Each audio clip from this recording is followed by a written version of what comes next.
Students, आज हम आपको एक्सप्लेन करेंगे आरोह पुस्तक के काव्य खंड का चैप्टर 8 कविता हे भूख मत मचल और हे मेरे जूही के फूल जैसे ईश्वर। इसके क्वेश्चन आंसर। इससे पहला क्वेश्चन है, लक्ष्य प्राप्ति में इंद्रियां बाधक होती हैं, इसके संदर्भ में अपने तर्क दीजिए। इसमें आप आंसर इस तरह से लिखेंगे, इंद्रियों का काम है अपने को तृप्त करना। इंद्रियों की तृप्ति के फेर में मानव जीवन भर भटकता रहता है। स्टूडेंट्स, इसमें जो इंद्रियां दिए हैं, जो मनुष्य के 5 इंद्रियां होती हैं, सेंस ऑफ ऑर्गन्स जिसको बोला जाता है, ये 5 इंद्रियों के बारे में इसमें चर्चा की गई है और इसमें यही समझाने की कोशिश की है कि जो इंद्रियां हैं मनुष्य को विषय वासनाओं के जाल में उलझाकर लक्ष्य प्राप्ति से उनके पथ से रास्ते से भटकाती रहती हैं। विषय वासनाएं जो यहाँ शब्द इस्तेमाल किया गया है वो इसके लिए कि मनुष्य की जो इच्छाएं होती हैं, जो लालच होती है, लालसाएं होती हैं, मनोकामनाएं होती हैं, इन सब के लिए यहाँ पर इसका इस्तेमाल किया गया है। ईश्वर प्राप्ति के मार्ग में तो इंद्रियां सबसे बड़ी बाधक होती हैं, साथ ही ये साधक को संसार की मोह माया में उलझाकर रखती है और ईश्वर भक्ति के मार्ग की ओर बढ़ने नहीं देती। और यह कथन बिल्कुल सत्य भी कहा गया है कि लक्ष्य प्राप्ति में इंद्रियां बाधक होती हैं, परंतु यदि व्यक्ति में दृढ़ इच्छा हो, यानी प्रबल कामना हो और दृढ़ विश्वास हो, तो वह घर में रहकर भी अपनी इंद्रियों पर नियंत्रण कर सकता है और अपने लक्ष्य के रास्ते पर यानी पथ पर आगे बढ़ सकता है और लक्ष्य को प्राप्त कर सकता है। इसके पश्चात सेकंड क्वेश्चन है, ओ चराचर मत चूक अवसर। इस पंक्ति का आशय स्पष्ट कीजिए। स्टूडेंट्स, इसमें आप आंसर इस तरह से लिख सकते हैं कि कवित्री ने जो कविता के माध्यम से समझाने की कोशिश की है कि ये पूरे संसार को ईश्वर भक्ति से नहीं चूकने की प्रेरणा दी गई है इसमें। और भारतीय दर्शन के अनुसार मनुष्य जो है, इनका जन्म बहुत ही मुश्किल से प्राप्त होता है। जैसा कि कहा भी जाता है कि बहुत सारी योनियों में गुजरने के बाद, यानी बहुत सारी योनियों में जन्म लेने के पश्चात ही मनुष्य का जन्म मिलता है। और मनुष्य का जन्म जो मिलता है इस संसार में भलाई के काम करने के लिए, दूसरों के लिए परोपकार करने के लिए ही ये जन्म मनुष्य का ईश्वर हमें प्रदान करता है। तो भक्ति के द्वारा जन्म मरण के चक्र से छुटकारा प्राप्त किया जा सकता है बहुत सारे अच्छे कामों के पश्चात। इसलिए कवित्री इस अवसर का लाभ उठाने के लिए कहती है और कवित्री के अनुसार हम सभी को इस जीवन का लाभ उठाते हुए भगवान शिव की भक्ति में अपना जीवन समर्पित कर देना चाहिए।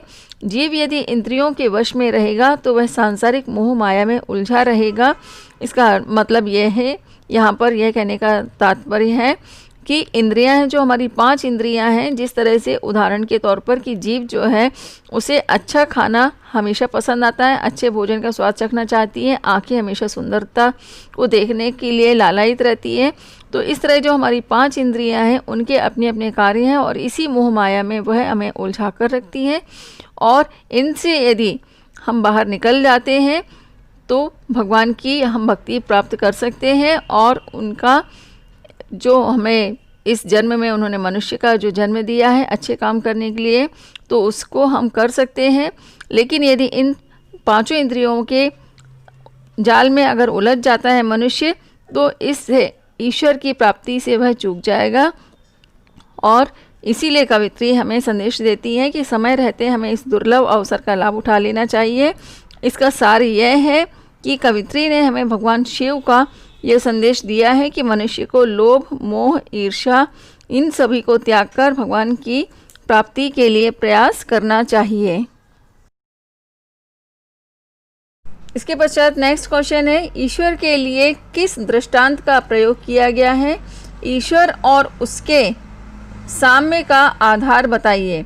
इसका आंसर इस तरह से लिखेंगे कि ईश्वर के लिए जूही के फूल का दृष्टांत दिया गया है। यहाँ पर जूही के जो फूल हैं कविता है, इसके माध्यम से भगवान के लिए संकेत दिया गया है, यानी उनका उदाहरण दिया गया है। ईश्वर और जूही के फूल को साम्य का आधार उसकी सुंदरता, कोमलता और महक के आधार पर बताया गया है।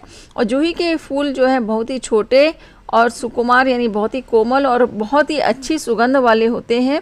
उसी प्रकार ईश्वर में भी जूही के फूल की तरह सारे गुण विद्यमान होते हैं। ईश्वर भी अत्यंत सूक्ष्म, कोमल और मधुर गुण वाले होते हैं। जूही के फूल की तरह ईश्वर की सुगंध भी चारों ओर फैली है। फिर नेक्स्ट क्वेश्चन है, अपना घर से क्या तात्पर्य है, इसे भूलने की बात क्यों कही गई है। इसका आंसर इस तरह से लिखेंगे, अपना घर से यहाँ पर जो तात्पर्य है व्यक्तिगत मोह माया में लिप्त जीवन से इसको लिया गया है और व्यक्ति इस घर के आकर्षण जाल में उलझकर ईश्वर की प्राप्ति के लिए लक्ष्य में पीछे रह जाता है। और कवित्री ऐसे मोह माया में लिपटे हुए जीवन को छोड़ने की बात करती हैं, क्योंकि यदि ईश्वर को पाना है तो व्यक्ति को इस जीवन का त्याग करना होगा और ईश्वर की भक्ति में सबसे बड़ी बाधा यही होती है।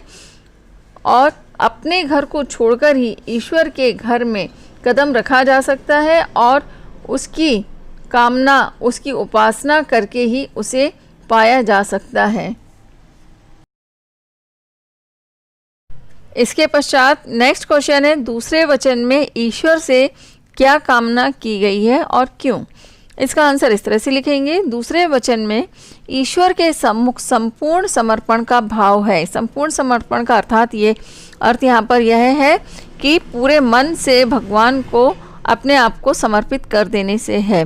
मनुष्य को अपना सर्वस्व जो है, अपना पूरी तरह से मन जो है भगवान में समर्पित कर देना चाहिए, इसका यहाँ पर यही अर्थ है। और इस वचन में ईश्वर से अपना सब कुछ छीन लेने की बात की गई है। कवित्री चाहती है कि वे सांसारिक वस्तुओं से पूरी तरह खाली हो जाए, यानी सांसारिक वस्तुओं का मतलब यहाँ पर है जो लोभ, मोह, ईर्ष्या और भी जो पाने की लालसा है वो सारी उनके जो है मन से निकल जाए और उसे खाने के लिए भीख तक ना मिले।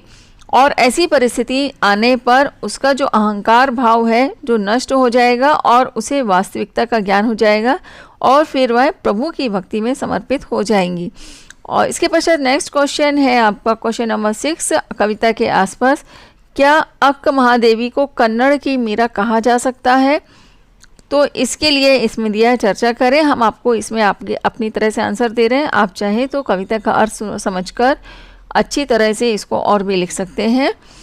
और इसमें यह दिया गया है, वस्तुतः देखा जाए तो दो व्यक्तियों की तुलना करना आसान कार्य नहीं होता है, परंतु फिर भी अक्क महादेवी ने मीरा के जीवन को और इनके जीवन को देखें तो अक्क महादेवी का और मीरा का जो जीवन है, दोनों के जीवन में हमें बहुत ही एकता नज़र आती है, मतलब समानता, यानी तुलना अगर करें तो दोनों में काफ़ी समानता नज़र आती है। और मीरा और अक्क महादेवी दोनों ने ही ईश्वर को अपना आराध्य माना है। जिस तरह से भगवान कृष्ण की भक्ति में मीरा इतनी लीन हो गई थी कि उन्होंने अपना घर परिवार सब कुछ त्याग दिया था और अपना सर्वस्व भगवान कृष्ण को समर्पित कर दिया था, इसी प्रकार अक्क महादेवी ने भी अपना सब कुछ राजपाट त्याग करके भगवान शिव की भक्ति में वे लीन हो गई थी। तो इसी तरह से दोनों ने ही वैवाहिक जीवन को तोड़ा था। मीरा ने भी अपने पति को और अपने परिवार का त्याग किया था, इसी तरह से अक्क महादेवी ने भी अपने राज परिवार का, अपने पति का त्याग करके भगवान शिव की भक्ति में लीन हो गई थी। तो इस तरह से दोनों ने ही उस समय की प्रचलित जो सामाजिक मर्यादाएं थी उनको नहीं माना, उन मर्यादाओं को तोड़ते हुए भगवान को ही अपना सब कुछ माना था। इसलिए दोनों के वचन और पदों के भाव आपस में काफ़ी मिलते जुलते हैं और दोनों ने ही सांसारिकता को त्याग कर, यहाँ पे तज कर जो लिखा है शब्द, इसके लिए यानी त्याग कर होता है, प्रभु की भक्ति में लीन होना ही अपने आप को धन्य माना है। और दोनों में केवल अंतर यही है कि मीरा की भक्ति भगवान कृष्ण के प्रति थी और अक्क महादेवी की भगवान शिव के प्रति भक्ति थी, लेकिन दोनों में ही समर्पण का भाव होने के कारण अगर हम देखें तो दोनों का ही जीवन जो है भगवान में ही लीन होना उनका लक्ष्य था। तो इसलिए कहा जा सकता है कि अक्क महादेवी जो है कन्नड़ की मीरा थी।